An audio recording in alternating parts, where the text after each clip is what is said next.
So, ito po ang ating buyer, si Ma'am Jonah. Ang babata pa nila, nag-i-invest na. Ma'am Jonah, taga saan kayo? Taga Pagsinag West. Diyos me, kapitbahay ko lang pala ere. So, dito po tayo sa number 40. So, ito po ang ating Pasinaya Homes. Ito yung gustong i-avail ng ating buyer. At si Sir po ay isang minimum wage earner. Isa siyang promodizer. So, dito tayo sa number 40. Ito pong nakikita nating model house kasorpresa. Ito rin yung itatayo sa Magalang, Pampanga at San Miguel, Bulacan. Sa Ternate. So, ayan ma'am, ang ating Pasinaya Home sa Ternate. Ang front area po natin is 1.5 meter.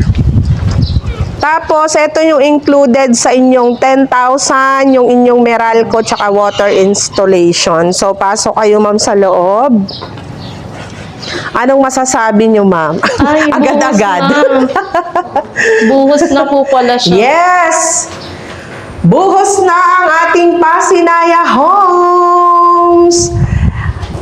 May ano na Sa dun turn sa natin sila kukuha ka sorpresa. Ito yung CR natin, ma'am. Mas maganda, di ba? Kaysa sa west. Opo. Parang makinis na din siya. Tapos yung lababo natin, dito lang siya nakapwesto. Ito naman yung laundry area natin. 2 meters po ito. So, mula dito hanggang dun sa may drum hanggang dito. Kayo na magpapasara dito po. nito, ma'am. Opo. Kala ko hanggang dito lang. Hanggang dito yan.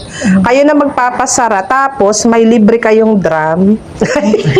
For rainwater po yan para pag umuulan. O, di ba? May palibre. Tipid. Oro kanto ka sorpresa. Matibay. Laki Akyat ng kayo, drum. sir, sa second floor. So, ayan mga kasorpresa, sa lahat po ng mga minimum wage earner at 2 years pag-ibig member, company employed at OFW, meron po tayong ino-offer na house and lot na kung saan ay 0 down payment at 0 equity, magkakabahay ka na. So, ganyan ma'am ang itsura ng second floor. Pag tinurn over, sir, yung unit, ganito siya. Pupuntahan natin yung may gawa na. Dito tayo, ma'am, sa labas lang tayo dito. Tapos mamaya, pupuntahan namin yung location ng Pasinaya Homes. Sige po. Maganda na yung taas niya kasi Mas mataas. Mataas, konting ma'am, yung ano na lang ceiling. po siya kasi makinis na. Yung iba nga, ma'am,